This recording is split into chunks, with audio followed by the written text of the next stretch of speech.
In this tutorial, you will learn how to safely clean the printer and its components.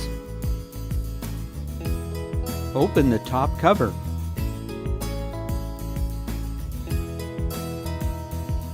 Use a lint-free cloth and isopropyl or ethyl alcohol to clean the heat element of the printhead and the ribbon tension bars.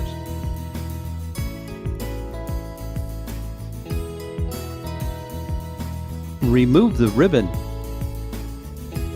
Use a lint-free cloth and isopropyl or ethyl alcohol to clean the platen and the ribbon tension bars.